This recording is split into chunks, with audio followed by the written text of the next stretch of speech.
안녕하세요. 저는 평범한 가정주부입니다. 제가 이렇게 사연을 보내게 된 이유는 결혼 후 너무나 황당한 이야기를 겪었기 때문인데요. 그 얘기를 한번 해볼까 해요. 시댁이나 친정이나 형편이 넉넉하지 않았어요. 집을 구하는 일부터 우리에겐 쉽지 않은 일이었답니다. 집을 구할 돈을 시댁에 모두 기대기는 어려웠어요. 집값에 보태라고 5천만 원을 주시겠다고 하더라고요. 저는 처음에 집을 구하는 비용을 전부 해주시지 못하는 시댁에서 저에게 미안해 할 것이라고 생각했어요. 사실 서울에서 5천만 원으로 무슨 집을 구하겠어요. 이 돈으로 집 구해라. 시집에서 이렇게 5천만 원씩이나 내주는 집 흔치 않어. 거기다가 우리 아들이 5천 또 내놓지 않니? 약간은 어이가 없었어요. 왜냐하면 저도 직장을 다니면서 저축해 놓은 돈 5천만 원을 혼수 외에도 집값에 보태려고 내놓은 상태였거든요. 물론 남편도 시어머니 말씀대로 그간 저축한 돈 5천만 원을 집값에 보탰죠. 사실 이런 와중에 시댁에서 5천만 원을 더 도와주었다고 해서 생색 낼 일은 아니었어요. 5천씩이나 집값 주기로 했으니 예물도 남보기 부끄럽지 않게 해라. 알다시피 네 시아주번이 될 사람 제치고 먼저 하는 결혼이야. 미안하게 생각해야지. 아버지 형제가 많으셔서 친척이 많다. 그분들한테도 인사치레는 해야 돼. 요즘 세상에야 어디 시집에서 집값에 보태라고 돈 주니? 새아기 너 그동안 직장 다녔다면서 그 기간이면 1억은 모아서 왔어야 하는 것 아니냐? 아무튼 시어머니는 5천만 원을 내주시면서 온갖 생색을 다 내시더군요. 아무리 형편이 넉넉지 않은 상태라고는 하지만 좀 심하다 싶은 생각이 들었지만 그저 아무 말 않고 받아서 결혼 준비를 계속했어요. 그렇게 남편 5천, 저 5천, 시어머니 5천 보태서 1억 5천만 원짜리 작은 아파트라도 전셋집을 구하기로 했죠. 시댁에서 5천만 원을 약속하시면서 온갖 생색을 다 내실 때 기분은 안 좋았지만 신혼살림을 생각하면서 집을 보러 다니는 일은 어쨌든 행복했어요. 그런데 남편이 갑자기 뜬금없는 말을 꺼내더군요. 우리 말이야. 집 1억 4천으로 구하면 안 될까? 갑자기 사정이 좀 생겨서 그래. 그게 무슨 말이에요? 1억 5천으로도 사실 집 구하는 거 쉽지 않잖아요. 그런데 거기서 1천만 원을 더 깎으면 어떡해요? 도대체 이유가 뭔데요? 이렇게 1천만 원을 더 깎아야 하는 이유를 묻는 저에게 남편은 얼른 대답을 못하고 우물쭈물 하더라고요. 나중에 다 얘기해 줄게. 그냥 1천 더 깎아서 1억 4천으로 집 구하자. 그냥 조금 차이 날 뿐이잖아. 그렇게 하고 열심히 저축해서 더 큰 집 마련하면 되지 않겠어? 이번에 사정이 있겠거니 하고 넘어가줘. 이런 말을 하게 돼서 정말 미안해. 남편의 모습은 뭔가 절실하고도 진실해 보였어요. 남편은 평상시 성실하고 착실한 사람이었답니다. 직장에서 아주 많은 월급을 받는 것은 아니었지만 할 수 있는 한 착실하게 저축을 해온 사람이었죠. 남편은 그 돈이 적든 많든 저축을 착실하게 해서 집을 구하는데 보태고 있었어요. 그러면서 5천 내놓고 생색은 있는 대로 내시는 시어머니와는 달리 1천만 원 더 깎아 집을 마련하자고 하면서 저에게 미안해했기에 일단 믿고 남편 말대로 하기로 했죠. 어쨌든 이렇게 저렇게 해서 서울의 변두리에 작은 방이 둘 딸린 다세대 주택을 전세로 구할 수 있게 되었어요. 그나마 싸게 나온 집을 얼른 우리가 계약해서 만들게 된 집이었죠. 친정어머니가 해주신 혼수를 여기저기 예쁘게 집에 배치해놓고 최대한 가능한 대로 인테리어라는 것을 해놓고 나니 내가 정말 결혼을 하는구나 하는 실감도 났어요. 작지만 이 집에서 시작될 새 생활에 대한 기대에 부풀었죠. 그런데 착실하게 결혼 준비를 해가는 중에 1천만 원을 깎아 집을 구하게 된 좀 특별한 이유를 알게 되었어요. 엄마, 나 자취방 이사 가는데 사실 1,000만 원 더 보태주신 거 가지고는 그렇게 넉넉한 거 아니에요. 간신히 구하기는 했어요. 그런데 아무리 혼자 지내는 자취방이라고 하지만 너무 자꾸 초라하단 말이야. 시댁의 예물 문제로 시어머니와 의논을 하러 남편 될 사람도 없이 혼자 갔다가 우연히 듣게 된 이야기였습니다. 남편이 깎자고 한 그 1,000만 원의 용도를 제가 알게 된 순간이었죠. 동생도 아니고 형이 동생 결혼하는데 보태주는 것은 고사하고 집을 구하는 데서 1,000만 원을 가져갔다는 데야 기분 좋을 사람이 어디 있겠어요. 기분이 좀 그렇더라고요. 그렇다고 그 자리에서 왜 그러셨어요? 너무하신 거 아닌가요? 할 수야 있나요? 그저 못 들은 척하고 넘어갈 수밖에요. 예물 친척들한테 얼굴 들게끔 준비하고 있는 거니? 우리 집에서 처음 있는 결혼이야. 집값에도 그만큼 보탰으니 착실하게 준비하고 있을 줄 안다.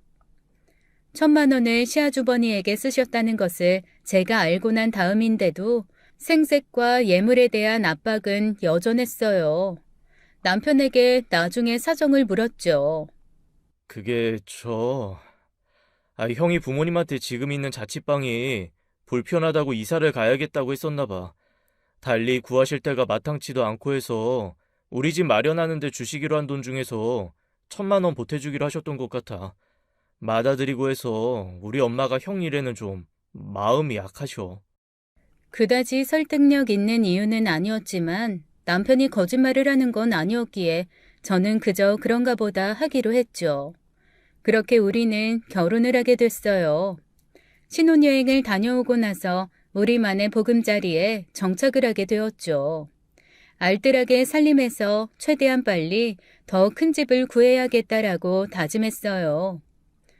얘야, 이것 좀 먹어봐라. 이게 우리나라에서는 비싸다는 과일인데 내가 너 먹이려고 없는 돈에 사왔다. 뒤돌아 있던 저는 제게 하는 말씀인 줄 알았습니다. 그런데 아니었어요. 우리 내외가 같이 있었는데도 어머님은 사오신 그 비싼 망고를 시아주버님 입에 넣어주다시피 하시더라고요. 그것뿐만이 아니었죠. 아무리 동생이라고는 하지만 남편에게는 새 옷 한 벌 사주신 일이 없다는 것도 알게 되었습니다. 무엇이든 시아주버님이 먼저였어요. 그것을 또 시아주버님 본인이 당연한 것으로 받아들이고 있었죠. 우리 집을 마련하는데 들어가야 할 돈 중에서 1,000만 원을 자취방을 구하는 데 썼으면서도 그다지 신경 쓰거나 미안해하는 것 같지도 않았어요. 아무리 맏아들이라지만 편애가 너무 심하다 싶은 생각이 들 때가 많았죠. 오늘 저녁 집에서 같이 먹기로 한 거 취소다. 네 시아주버니가 오늘 시간이 안 된다고 갑자기 전화를 했더라. 우리끼리 먹기는 좀 그렇구나. 어느 해는 우리가 시댁에 간다고 미리 말씀드린 날이었어요. 시댁에 가보니 삼계탕을 하셨더라고요. 그리고 시어머니가 닭고기 살을 찢어 시아주버님에게 건네시는 걸 볼 수 있었어요. 남편 몫은 따로 없었답니다. 우리 내외에게는 그저 집에서 먹던 국과 반찬만을 차린 상을 내주셨어요. 그런 상황을 저 아닌 모든 식구들이 당연하다고 생각하는 것 같았죠. 참 이상한 일이었어요. 제가 본 집안 중에서 이런 집안이 없는 것은 아니었습니다. 제 친구의 언니가 있는데 언니만 심하게 편애하는 그런 집안의 친구가 있었어요. 그런데 그 언니는 초등학교 때부터 공부를 아주 잘해서 부모님의 긍지가 되고 있었고 명문 대학을 나와 대기업에 입사해서 집안 살림을 이끌어 나가고 있었습니다. 그러다 보니 부모님은 무엇이든 좋은 것은 언니에게 먼저 주시고 싶어 하셨던 거죠. 사실 그런 차별도 그다지 기분 좋은 것은 아니겠죠. 그래도 그럭저럭 이해가 갈 만한 차별이겠다 싶은 생각은 들었어요. 그런데 우리 시아주버님은 맏아들임에도 불구하고 그런 사람이 아니었습니다. 결코 동생보다 잘나거나 성실한 사람이 아니었어요. 직장도 여기저기 바꿔가면서 또 돌아다니고 저축 한 푼 없이 버는 것은 그때그때 써버리는 그런 사람이었죠. 남편에게서 들은 이야기지만 시아주버님은 시부모님이 결혼하신 후 오랫동안 아이가 없다가 어렵게 얻은 맏아들이라고 했습니다. 그리고 2살 터울로 남편이 태어났다고 하더라고요. 그리고 시아주버님은 태어난 후에 어렸을 때 몸이 약했다고 했습니다. 지금이야 건장한 장정이지만 어릴 때는 코피도 많이 흘리고 허약했다더군요. 그런 이유로 시아주버님은 시어머니의 아픈 손가락이 되었다는 것이었어요. 무엇이든 시아주버님이 바라시는 것은 해주시려고 하셨고 동생인 남편에게도 그 여파가 있었다는 것을 알게 되었습니다. 사실 남편은 저보다는 더 월급을 많이 주는 회사에 다니고 있었고 낭비벽이 있거나 불성실한 사람이 아니었어요. 더 많은 저축을 할 수 있었지만 시아주버님의 자취방을 구하고 늘리는데도 그때마다 시어머니는 남편에게 손을 벌렸고 남편은 그걸 거절할 수 있는 처지도 아니었다고 했어요. 게다가 또 하나 눈살이 찌푸려지는 일이 있었습니다. 제가 시집을 오고 나서 벌써 시아주버님의 직장은 5번째 바뀌고 있었어요. 시집 온 지 2년도 안 되었는데 말이죠. 그런데 어머님 반응이 더 황당했어요. 그 회사 참 이상한 회사로구나. 너 같은 애를 왜 잘러? 뭐라고 더 이야기할 것도 없어. 그냥 그만둬라. 별꼴을 다 보겠구나. 그렇게 시아주버니는 여러 번 직장을 옮겨 다녔어요. 직장 옮겨 다니는 거야 시아주버니 사정이라고는 하지만 얄미운 건 아주버님의 태도였습니다. 몇 번을 옮겨 다니든 직장을 다니고 있었는데도 식구들끼리 회식을 하면 시아주버님이 기분 좋게 밥값 내는 일은 한 번도 볼 수 없었어요. 당연히 우리가 내는 것이 기정사실이더군요. 아무리 그래도 맏아들인데 너무하다 싶었습니다. 시아주버니가 내는 밥 한 번 먹어보는 게 소원이다 싶은 생각이 다 들더라니까요. 또 하루는 이런 일도 있었어요. 보험회사 설계사 시험 떨어졌다고 그만 나오래? 아니 요즘 사람이 얼마나 귀한 시대인데 겨우 4번 떨어졌는데 그만 나오래? 세일즈 하겠다는 사람 구하기가 그렇게 쉽다니? 볼 것도 없다 그 회사. 당장 그만둬. 보험회사 설계사 시험은 저도 본 일이 있었어요. 그래서 잠시 보험회사에서 전화로 영업을 하기도 했었죠. 그 시험이라고 하는 건 한 번 정도 떨어질 수야 있었어도 본인만 성실하다면 4번씩이나 떨어질 일은 아니었죠. 아유, 사실 잘 됐다 싶은 생각도 없지는 않았어요. 그 스트레스 받으면서 해야 하는 영업일을 어려운 일이라고는 조금도 못 참는 시아주버님이 할 수 있을 것 같지는 않았기 때문입니다. 그러게 말이에요, 엄마. 나 사실 그 일 그렇게 하고 싶지도 않았어요. 기본급 어느 정도는 준다고 해서 가볼 작정이었는데 이참에 그만두고 말죠 뭐. 그래라 우리 아들. 회사가 뭐 거기밖에 없다니?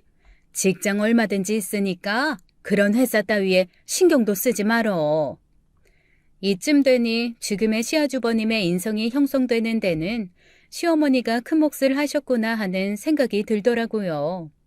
결혼한 지 3년째이던가 그 여름은 정말 더웠어요. 기상관측이 시작된 이래로 최고의 기온을 매일처럼 갱신하고 있었죠. 그러던 중 시어머니에게서 연락이 왔어요. 너희들은 둘이 보니 좀 넉넉할 거 아니니? 내가 꼭 쓸 곳이 있어서 그러니까 200만 원만 좀 마련해라. 200만 원이면 우리 둘 중 한 사람의 월급에 거의 맞먹는 돈이었어요. 봉급 생활하는 사람의 한 달 월급을 몽땅 가져오라고 하시니 황당하더라고요. 어머니, 그렇게 큰 돈을 어디다 쓰려고 그러시는데요? 아시다시피 저희가 적금을 붓고 나면 빠듯하게 생활하고 있어요.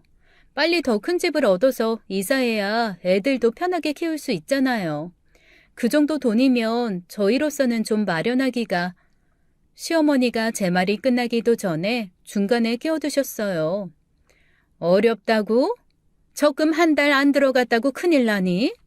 시애미가 며느리한테 이렇게 말할 정도면 꼭 필요해서 그럴 거라는 생각은 왜 못하니? 긴 말 말고 200만 원은 마련하려무나. 우리 아들도 벌고 있지 않니?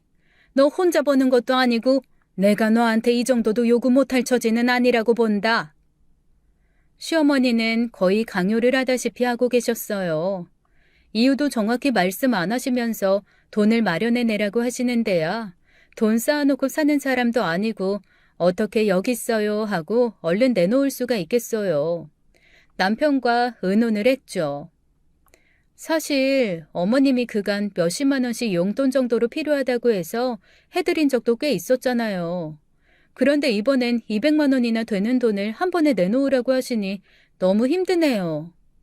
나도 전화를 받긴 했는데 말이야. 아주 급한 일이신 것 같았어.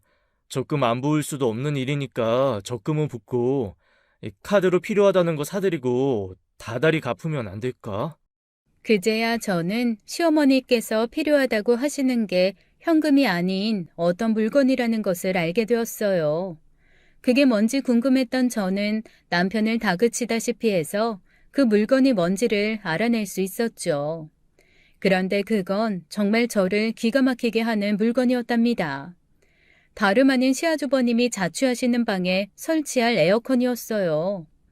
에어컨, 우리로서는 생각도 못할 물건이었어요. 35도, 36도를 오르내리는 날 저녁에도 열대야가 이어졌죠. 우리 둘은 더위에 잠도 제대로 못 자고 다음날 출근을 하곤 했습니다. 어디 우리만 그랬겠어요. 많은 월급쟁이들이 그렇게들 살고 있었죠. 그런데 시아주버님은 그때 또 다니던 직장을 그만두고 집에서 쉬고 있는 상태였어요. 그 자취방에 에어컨을 설치해주기 위해서 우리 내외에게 강요하다시피 하시는 것이었죠. 이건 말도 안 돼요. 양가 부모님들도 찬물에 발 담그고 이 더위 나고 계시는 거잖아요. 두 분이 쓰실 거라고 해도 마련해드리기 어려운 형편에 시아주버님 자취방에 에어컨이라뇨. 자취방에서 에어컨 달고 사는 사람이 세상에 어딨어요? 남편은 우물쭈물 하더라고요. 사실 남편으로서도 황당했겠죠. 시어머니의 독촉은 추상 같았답니다. 끈질긴 시어머니의 독촉에 저희 부부는 결국 신용카드로 시아주버님에게 에어컨을 사드리고 다달이 그걸 갚아나가기로 하고 말았어요. 그리고 나서도 몇십만 원씩 저희에게 가져가시는 일도 계속되었죠. 나중에 알고 보니 시아주버님은 그 에어컨을 거의 하루 종일 틀고 사셨다는 것이었어요. 에어컨 하루 종일 틀고 살면 그 전기요금이 얼마나 나올런지는 짐작들이 가시죠? 시아주버님은 그것도 혼자서 충당을 못하고 어머님께 손을 벌렸던 것이었습니다. 어머니는 또 당연하게 그걸 내주시고 계셨던 것 같더라고요. 시댁에 가뵐 때 많은 경우 시아버님의 직장에 대해서 어머님과 아주버님이 맞장구 치는 대화 내용을 들을 수 있었어요. 그 과장이란 사람 말이에요, 엄마. 내가 쓴 보고서 가지고 트집을 잡더라고요. 부장이 마음에 들어하지 않는다나요? 그래서 고치라고 해서 고쳤는데 조금을 또 수정하라는 거예요. 수정안 내놓으라고 턱 받치고 기다리고 있더라고요. 그래서 귀찮아서 오늘 그냥 나와버렸어요. 뭐 마침 퇴근 시간도 다 되었고 해서요. 퇴근 시간이라 저희 회사도 남편의 회사도 출퇴근 시간은 원래 아침 9시부터 시작해서 점심시간 1시간을 제외하고 6시까지 일하는 하루에 8시간이 기본이었죠. 그런데 요즘 직장인들 치고 그 시간에 칼퇴근하는 사람이 얼마나 되겠어요. 제가 앞서 말씀드린 그 좋은 직장에 다닌다는 친구의 언니도 6시에 칼퇴근하는 일은 거의 없다고 하더라고요. 보고서 한번 올리면 수정 요구 내려오는 일은 몇 번씩 누구나 겪는 일이었죠. 그러면 완성은 아닐지라도 어느 정도 아웃라인은 잡아놓고 퇴근하는 일이 다반사 아닌가요? 그런데 시아주버님은 그 아웃라인이라도 기다리고 있는 과장보다도 먼저 퇴근을 했다는 것이었어요. 잘했다. 아니 한 번 고쳤으면 됐지 뭘 또 고치래? 그리고 퇴근 시간이 되면 퇴근하고 다음날 계속하면 될 일이지 뭘 턱 받치고 기다리고 있다니? 잘 퇴근했다. 저녁 자취방에 가면 제대로 못 먹지? 엄마가 얼른 시장 받아가 너 좋아하는 꽃게탕 끓여줄 테니까 먹고 가거라. 그리고 웬만하면 그 회사 나가지 말어. 어이가 없더라고요. 저보다 더 어이없는 사람은 시아주버님의 직장 상사가 된다는 그 과정이었을 겁니다. 그리고 시아주버님에게는 직장인으로서는 치명적으로 나쁜 버릇 하나가 있었어요. 바로 밤낮이 바뀐 생활을 하고 있다는 것이었죠. 밤 시간에 온갖 게임 등 취미 생활을 하는 것 같더라고요. 게임의 음악 감상에 그 취미 생활을 이어가는 데에도 시어머니에게 손을 벌리고 있는 것 같았어요. 우리에게 몇십만 원씩 가져가시는 돈이 고스란히 시아주버님에게 들어가고 있는 것이었죠. 집에 들어오면 씻고 저녁 먹고 텔레비전 조금 보다가 바로 잠자리에 들어야 다음날 또 그 러시아워를 뚫고 출근할 수 있는 게 많은 직장인들의 생활 아니겠어요? 아주버님은 아침 9시까지 출근하는 것을 어지간히도 힘들어했습니다. 하도 아침에 출근하는 것을 어려워하니까 남편이 직장에 같이 다니다가 편의점을 열고 있는 선배를 소개시켜주기도 했었어요. 형, 여기는 저녁 7시까지만 출근하면 돼요. 계산대에서 계산하고 들어오는 물건 정리하면 되는 곳이에요. 야간이라 여직원을 쓰긴 좀 그렇고 해서 남자 직원 구한다고 하기에 형 생각이 나서 얘기했는데 이력서 가지고 오래요. 다음날 아침 7시까지 근무하는 건데 야간 수당 붙어서 임금도 적지 않아요. 한번 해봐요, 형. 나 그 편의점 때려치웠다. 야, 네가 나를 어떻게 봤는지 모르겠지만 나 책상에서 펜대 굴리는 사람이야. 계산대 정도야 할 수 있고 물건 정리야 일주일에 한 번 정도 하면 되는 일인 줄 알았지. 그런데 물건이 매일 들어오더라. 그걸 또 장부에 일일이 적어야 하고 말이야. 너 이 일을 이 형한테 하라고 소개한 거냐? 나 기분 별로 안 좋다. 뭐 아무튼 그만뒀으니 그런 줄 알아. 뭐라고? 그런 직장을 제대로 알아보지도 않고 형한테 소개를 했어? 둘째 너 도대체 무슨 마음을 먹은 거니? 네 형이 어떻게 그런 일을 해? 계산 정도야 할 수 있겠지만 물건 치고 나르라니 그게 말이 되니? 너 형을 우습게 하는 거야? 이 지점에서 제가 다 화가 나더라고요. 건강한 장정이 왜 그런 일을 못하나요? 사실 야간 편의점에 가보면 여성들도 많이 있죠.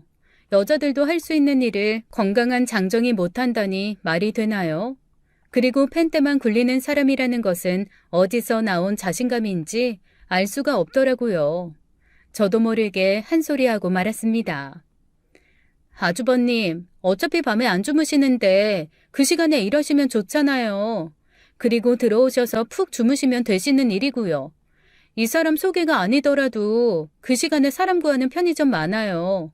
아주버님 아침에 일어나시는 거 힘드시면 그런 데가 괜찮으실 거예요. 조금만 참고 일하시다 보면 금방 적응되실 거고요. 시어머님은 그야말로 불같이 화를 내시더라고요. 며느라기 너 지금 뭐라고 했니? 네가 감히 시아주버니 직장일에 관여하는 거야? 너더러 누가 네 시아버지 취직하는데 도와달라고 하기랬니? 아니면 네가 시아주버니를 먹여 살리라고 하기랬니? 네가 도대체 시집을 얼마나 우습게 보면 이런 소리를 시부모 앞에서 함부로 하는 거야? 남편이 옆구리를 꾹 찌르더라고요. 그래서 결국은 제가 잘못했다는 말로 그날의 사태를 수습하고는 귀가하고 말았어요. 얼마 지나서 다니던 직장을 또 그만두었다는 시아주버니의 상황을 알게 된 제가 남편에게 그 사유를 물어보았죠. 형이 사람들하고 그렇게 잘 어울리지를 못하는 성격이야. 아마 선임자가 일을 잘 못하고 있는 걸 좀 지적했던 모양이더라고. 그래서 형이 멱살을 잡은 모양이야. 이쯤에서 저는 이제 남편에게도 화가 나고 있었어요. 당신은 어떻게 그렇게 아주버님 편에서만 이야기를 해? 그래서 아주버님이 화가 많이 났다는 걸 이해하라는 거야? 회사 생활이라는 게 어떻다는 걸 누구보다 잘하는 사람이 말이야. 밤에 일하고 아니 놀고 아침에 제 시간에 출근 못하는 시아주버님을 그 회사가 곱게 보았을 리가 없었죠. 취직한 지 한 달도 안 되어서 아주버님은 회사를 그만두시더라고요. 하긴 시어머니는 그만두었다는 말씀을 하셨지만 잘린 게 분명했죠. 이런저런 트러블이 없지 않았지만 남편과의 사이는 크게 문제될 것 없이 저는 어느새 결혼 5년차 주부이자 맞벌이 직장인이 되어 있었습니다. 그 사이에도 시아주버님은 한 직장에 석 달 이상 머무르는 일이 없었고 식구들끼리의 식사 모임에서도 계산할 땐 늘 뒤로 빠지기를 계속하고 있었어요. 그렇게 하는 게 아주 당연하다고 생각하는 것 같았죠. 그런 상황에서도 시어머니는 꼭 아주버니가 좋아하는 음식을 먼저 부르셨고 주문해 주시곤 하셨어요.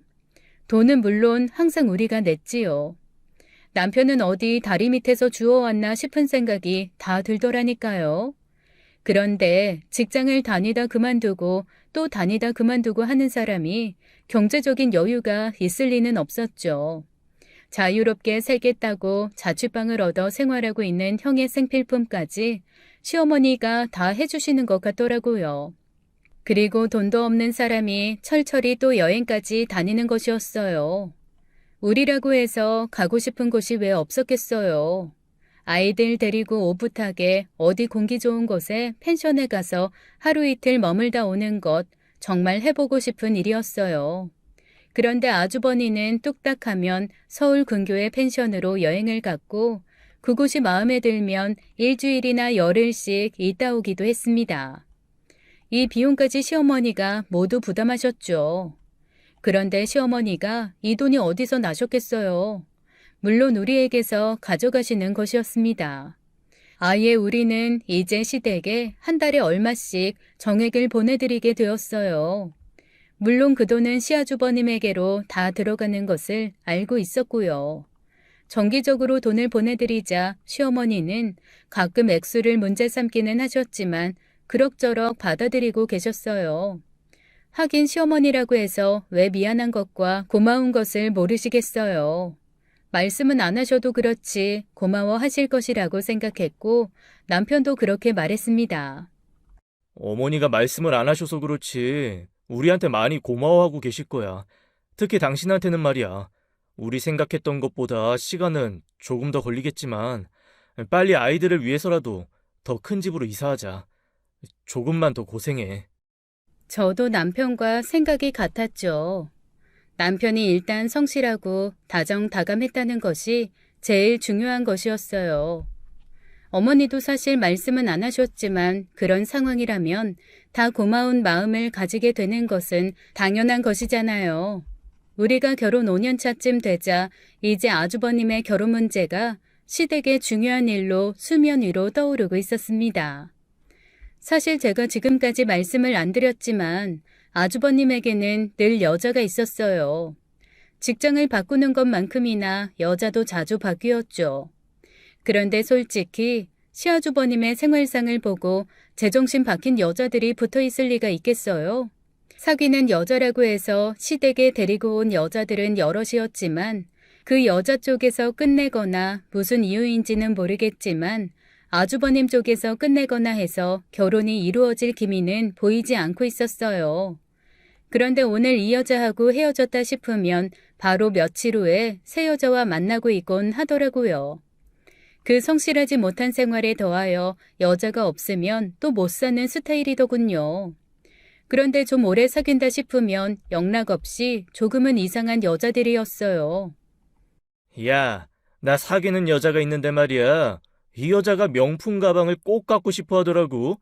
구찌 제품인데 이 여자가 꽤 미인에다가 품위가 있거든. 하나 사달라고 하는데 말이야. 왜 남자친구들이 그런 명품 가방 하나쯤은 꼭 사주잖아. 나도 하나 사주고 싶은데 네가 좀 도와주라. 남편한테 이런 요구까지 했다는 것을 어느 날 알게 되었죠.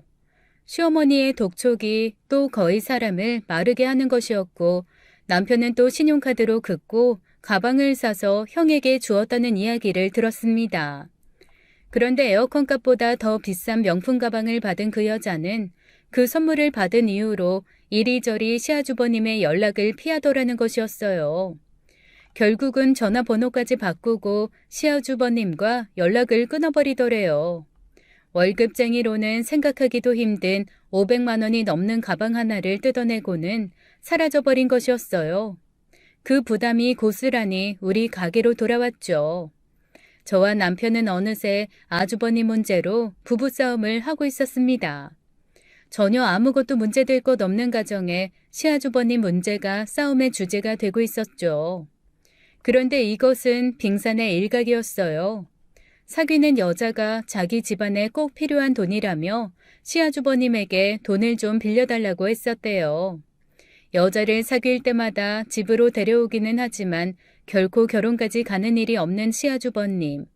이 여자도 집으로 데려와서 인사를 시켰고 우리 부부도 이 여자를 만날 수 있었죠.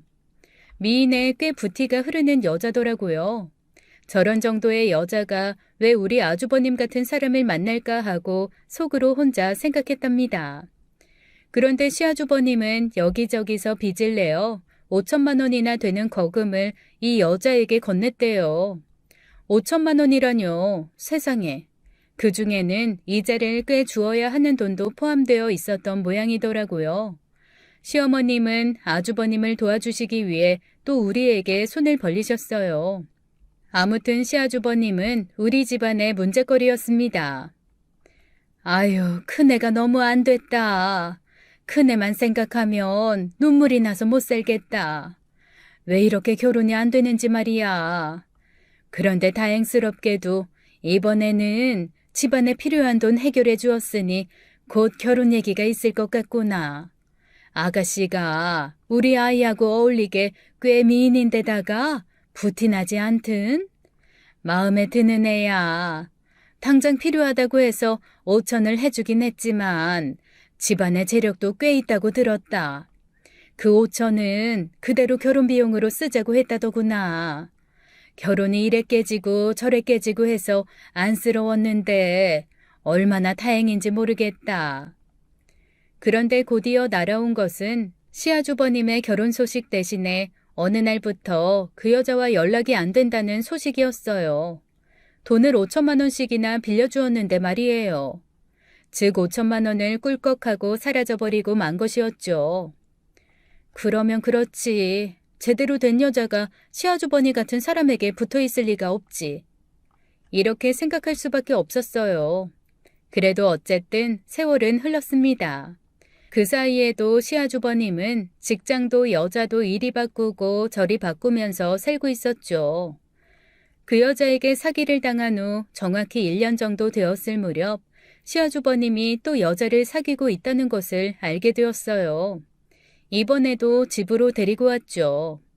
식구들이 모여서 저녁을 먹는 자리에서 이 여자에 대해 시아주버님이 얘기를 꺼내더라고요. 엄마, 아버지, 나 세상에 태어나서 이 여자만큼 결혼하고 싶은 여자 없어요. 이제야 사람을 제대로 만났나 봐요. 곧 인사시킬게요. 어이구, 정말 잘 됐구나. 얼른 데리고 오렴. 이번에야말로 급히 상견례하고 날짜 잡아서 빨리 일을 진행하자꾸나. 그 여자가 시댁에 처음으로 인사를 하러 오기로 한 날, 우리도 인사를 위해 시댁을 찾았죠. 시아주버님이 그 여자를 데리고 시댁에 들어섰어요. 안녕하세요. 채은미라고 합니다. 처음 찾아봬요. 절 받으세요. 결혼할 사람 집에 처음 온 여자답게 조신하게 행동하더라고요. 그런데 인상을 보니 또 결코 범상치 않았어요. 제가 결혼하는 것도 아닌데 제 느낌이 무슨 문제겠어요. 그런데 어쨌든 그 여자는 또 잘못 만났나 싶은 생각이 왠지 모르게 들었습니다. 시아주버님은 반백수 상태에서 무슨 능력인지 데리고 다니는 여자들마다 꽤 미인들이었어요. 미인들이지만 정신 상태가 제대로 된 사람이 없다는 게 문제라면 문제였지만 말이죠. 이 여자도 인물이 괜찮은 여자였어요. 그런데 화장 두께가 거의 1cm는 되는 것 같았습니다. 흔히 현실에서 볼 수 있는 그런 모습의 여자가 아니었어요.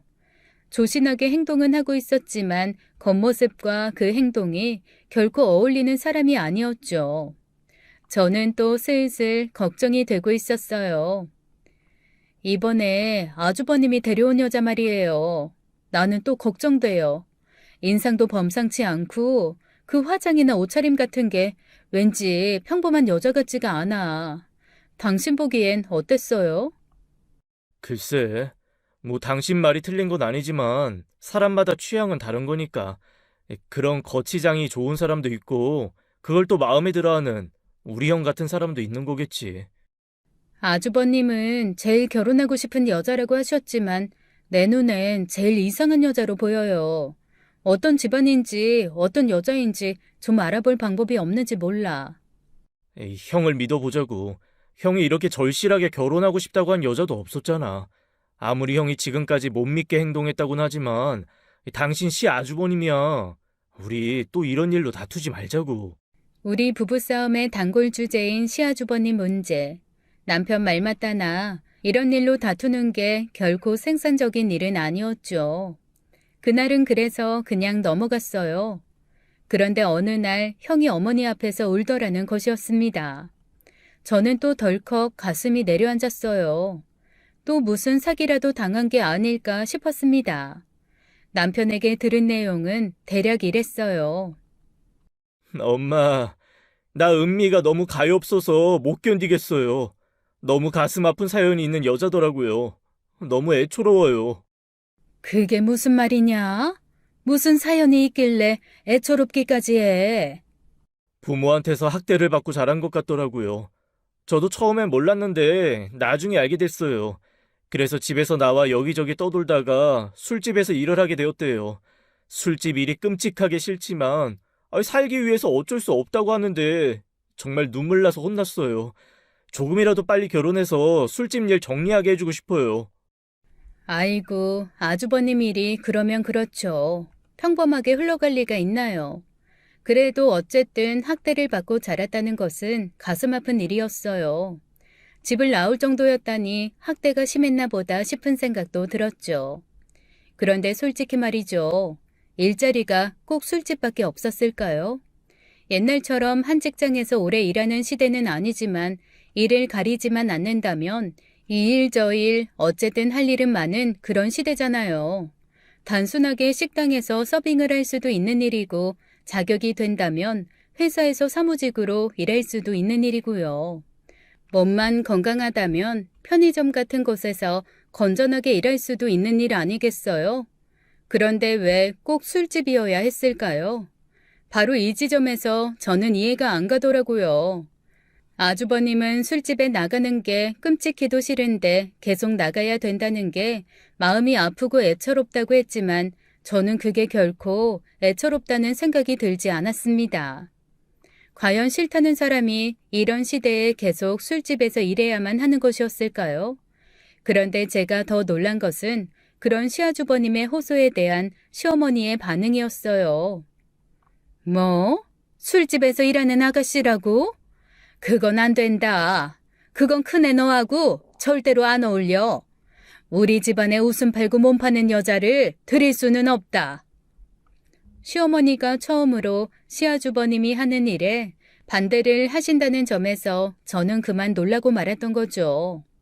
더구나 집안일에 대해서 시어머니에게 맡겨두고 그저 과묵하시기만 하셨던 시아버지도 이 일에 대해서는 의견을 분명히 하셨어요. 두말할 거 없다. 그 여자 빨리 정리해라. 그런 여자는 안 돼. 절대로 허락할 수 없으니 큰애 니가 단념해라. 저 절대로 이 여자 정리 못해요. 이 여자하고 살 테니 둘째 결혼할 때처럼 집 보증금이나 좀 마련해 주세요. 둘째는 4천이나 주셨으니 저는 8천이나 1억쯤 해주세요. 시아버지가 전에 없이 강력한 태도를 보이고 계셨죠. 네 엄마 믿고 네 문제에 대해서 이런저런 얘기를 안 했다만 이번 일에는 절대 그냥 넘어갈 수 없다. 보증금 단 한 푼도 마련해 줄 수 없다. 그런 여자하고 결혼을 한다고? 나 그 아가씨 첫인상도 아주 마음에 안 들었어. 이 자취방에 축 치고 있든 그 돈을 빼서 결혼을 안 했으든 참견 안 하겠다만 이 집에 발길 끊어라. 시부모님의 한숨은 날이 갈수록 커지셨죠. 하지만 그 반대를 결코 거둬들이지는 않으셨어요. 정말 생전 처음으로 시아주버님은 자신이 하려는 일에 대해서 집안의 반대를 겪고 있는 것이었답니다. 아주버님은 그 후로도 여러 번 부모님을 졸랐어요. 하지만 이번에야말로 부모님은 꿈쩍도 않으셨답니다. 일이 안 될 것이라고 판단했던지 아주버님도 더 이상 조르지 않더라고요. 그런데 어느 날 아주버님이 연락두절되셨습니다. 전화를 받지 않는 건 물론이고 찾아가 보니 자취방도 빼버렸더군요.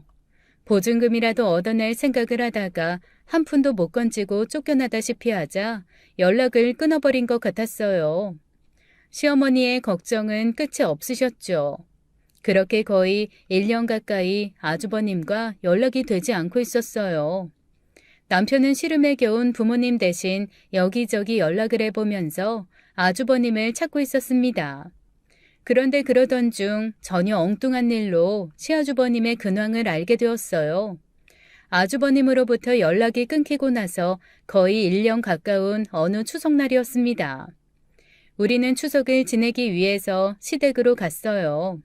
그런데 시부모님이 뭔가로 마음고생을 많이 하신 듯 얼굴이 어두워 보이셨습니다. 아버님, 어머님, 무슨 걱정되는 일이라도 있으신 거예요? 왜 이렇게 얼굴이 상하셨어요? 어디가 편찮으신 거예요? 이렇게 여쭈면서도 저는 죄송한 마음이 들었습니다. 그동안 직장 생활이다 뭐다 바쁘다는 핑계로 시부모님께 너무 무심했구나 싶어서요. 내가 이런 말은 안 하려고 했다만, 그리고 네 아버지하고 니들에게는 말하지 않기로 했다만. 그만둬. 애들이 알아봤자 아무 도움도 안 되는 일을 뭐하러 얘기를 해. 애들까지 속 시끄럽게. 저는 시어머니를 다그치다시피 해서 얘기를 들을 수 있었어요. 얘야, 네 시아주버니가 말이다. 네? 이 사람이 아주버니 계시는 곳 계속 찾고 있었는데 연락 받으신 거예요? 그런데 무슨 일이신데요? 왜 우세요, 어머님? 어머님은 웬 서류 한 통을 우리 앞에 내미시면서 한탄을 하셨어요. 열흘쯤 전에 이런 서류가 집으로 날아왔다. 큰애가 결국은 그 아가씨하고 결혼을 했었나 보더라. 자취방에서 지내고 있었지만 집 주소는 시댁으로 되어 있었던 아주버님에게 가정법원에서 보낸 서류더군요. 서류를 펼쳐보니 아주버님을 피고로 하고 최은미라는 사람이 원고로 되어 있는 이혼소송 소장이었어요. 그리고 또 날아온 서류 한 장 때문에 위자료 청구하는 민사소송도 함께 걸려있다는 것을 알게 되었습니다. 청구되어 있는 위자료도 적은 액수는 아니더군요. 명절을 보내는 둥 마는 둥 집으로 돌아왔고 남편은 어떻게 된 사정인지를 알기 위해서 다음날 회사에 월차를 내고 법원으로 갔습니다. 저녁 때 남편으로부터 설명을 들을 수 있었어요. 어떻게 된 일이에요? 도대체 결혼했다는 것도 알리지 않았던 분이 이혼은 뭐고 위자료는 또 뭐예요? 형 꼼짝없이 이혼당하고 위자료 물어주게 생겼어. 집에서 계속 반대하니까 결국 그 여자하고 결혼식도 없이 혼인신고하고 살았던 모양이더라고. 그런데 형이 결혼 생활 중에 어떤 여자하고 바람이 났었나 봐. 당신한테 얘기하기가 참 부끄러운 일이지만 부부 사이에 비밀은 없어야 한다고 생각해서 하는 말이야. 네? 바람이 났다고요? 그렇게 죽자사자해서 허락도 안 받고 결혼하고는 바람이 났다고요? 도대체 난 무슨 얘긴지 모르겠네요. 끊임없이 직장을 여기저기 전전했고 또 끊임없이 여자가 있었던 시아주버님. 결국은 결혼을 해서도 그 여자를 찾아 헤매는 버릇을 고치지 못한 것 같았어요. 집으로 이혼소송 소장과 위자료를 청구하는 소장이 날아올 것을 짐작한 시아주버님이 다시 집에 나타났습니다. 소송까지 당해서 이혼을 해주고 위자료까지 물어줘야 할 입장에 선 시아주버님이 또 시부모님에게 손을 벌리고 있었어요. 당신, 내가 분명히 말해두는데 절대 돈 내주지 마. 이번에도 그 녀석 돈 내주었다가는 내가 당신하고 이혼할지도 몰라. 당신이 바로 그 녀석을 그렇게 키워놨다고. 그걸 알아야 돼. 시아버지의 이런 협박조의 말씀도 결국 시어머니를 말리지는 못했던 것 같았어요. 결국 시어머니는 쌈짓돈 모아두신 돈과 친구들에게서 돈을 빌리셔서 3천만 원가량을 소송 비용을 내고 위자료를 주는 일에 충당해 주시고 말았죠. 그런데 시어머님은 그 다음에 기가 막힌 말씀을 우리에게 하시고 계셨어요. 너희들 결혼할 때 해준 4천만 원, 그거 갚아라. 너희도 그동안 저축하고 적금 붓고 했으니 그 정도 돈이야 갚을 수 있을 거라 생각한다. 어머니, 세상에 결혼할 때 집값으로 해주신 돈을 갚으라뇨. 그건 당연히 그냥 해주신 거 아니었어요? 원래는 그러려고 했다만 내가 네 시아주버니 문제로 친구들한테 돈 빌리고 그 중에서는 이자 돈 나가는 것도 적지 않어. 그 돈 돌려줘야겠다. 어머니, 어떻게 이러실 수가 있으세요? 아주버님한테는 그렇게 아깝지 않게 쓰시면서 이 사람은 어디서 주워온 사람이에요? 아무리 저축을 해왔다곤 하지만 4천만 원이 옆집 애 이름은 아니잖아요. 저는 하도 서러워서 눈물까지 맺히더군요.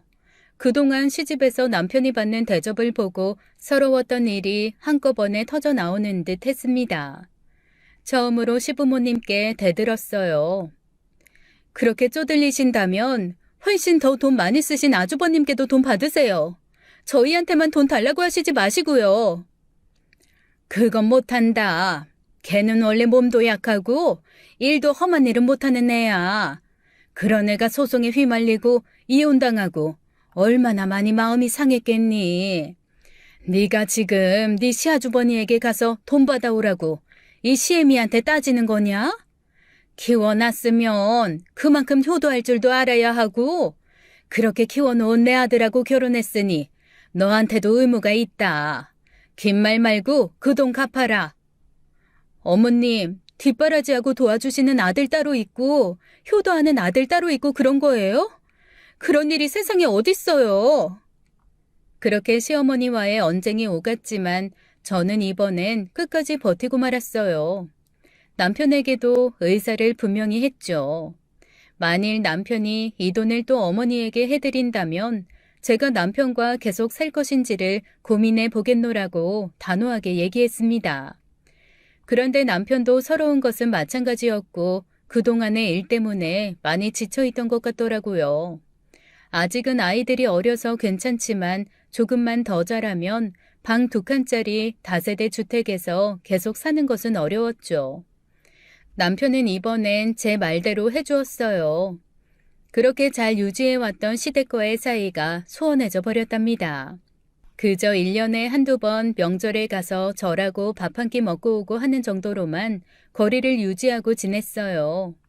그런데 그렇게 몇 년이 지난 후에 그간 우리 내외에게 연락도 잘 안 하고 사시던 어머님에게서 전화가 왔습니다.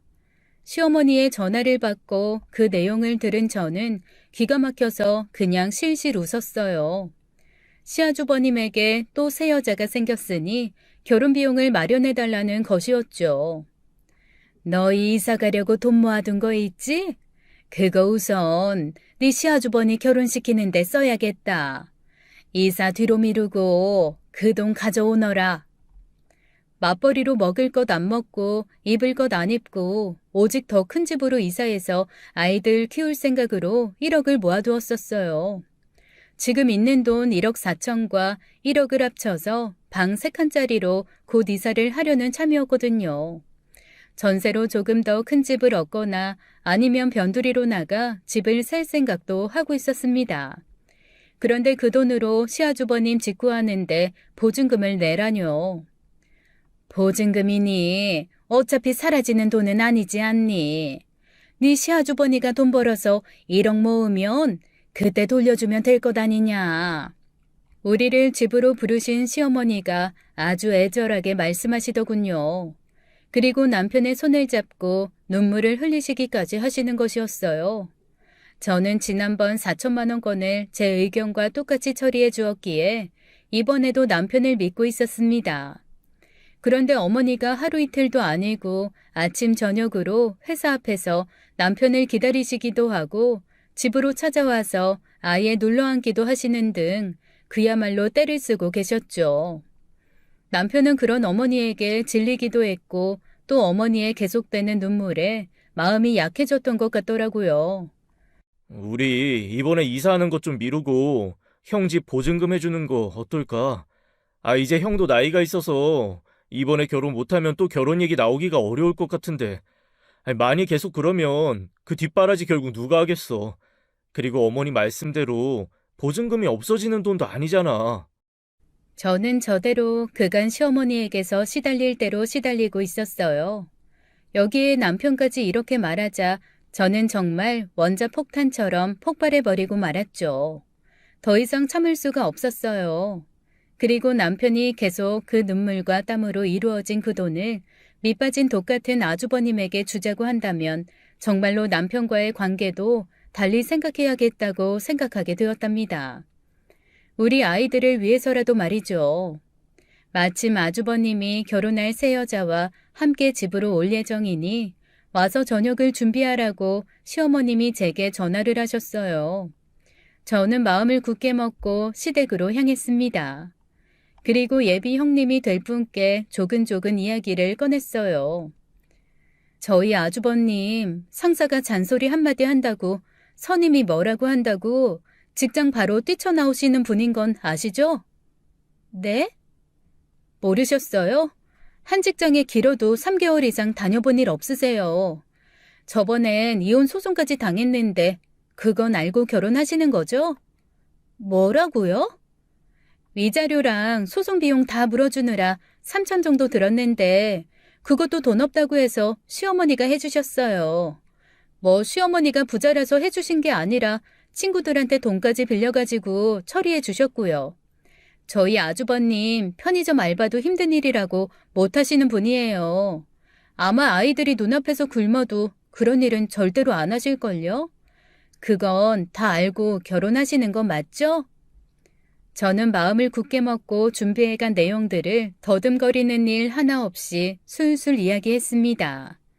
제 속에 다른 내가 들어있나 보다 싶은 생각까지 들더군요. 나중일이야 어떻게 됐건 속이 후련했어요. 시집이 발칵 뒤집혔죠. 시부모님과 아주버님은 당황해서 몸둘 데를 찾지 못했고 남편조차도 얼이 빠진 것 같았습니다. 이게 다 정말이에요? 당신 결혼했었다는 얘기 없었잖아. 당신 이혼남이었어? 나 이 결혼 못해. 새 여자는 그 길로 뛰쳐나가고 말았어요. 그 여자가 뛰쳐나가자 시집 식구들은 쓸데없는 이야기를 왜 했느냐고 노발대발했죠. 저는 뒤도 돌아보지 않고 아이들을 데리고 시댁을 탈출하다시피 나와서 집으로 돌아와 버렸어요.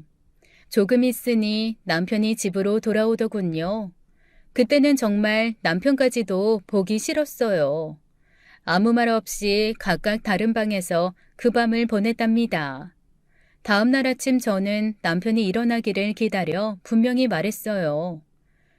지금부터 내 말 잘 들어요. 당신한테는 두 가지 선택의 길이 있어.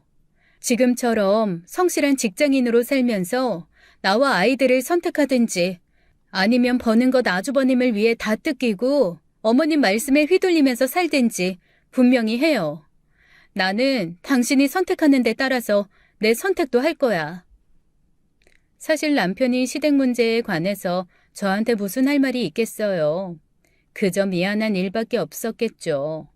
그걸 모른다면 사람도 아니라고 생각했어요. 저는 정말로 남편의 결정에 따라 혼자서 아이들을 키울 결심까지 하면서 남편에게 단호하게 얘기했답니다. 남편이 한참을 아래쪽만 바라보더니 입을 열었어요. 내가 우리 집 일에 대해서 당신한테 무슨 말을 할 수 있겠어. 정말 미안하다는 생각밖에 없고 그 일에 관해서라면 평생을 당신한테 사과하면서 살 거야. 그리고 나는 절대로 당신과 우리 아이들을 포기할 수 없어. 당신이 우리 집 식구들에게 질린 거 충분히 인정할 수 있지만 그렇다고 나까지 버리지 말아줘. 부탁이야. 남편은 결국 저와 아이들을 선택했습니다. 눈물이 다시 솟았어요. 저는 남편에게 눈물을 보이지 않으려고 허공을 바라보았지만 주책 없는 눈물이 결국은 주르륵 흘러내리고 있었죠.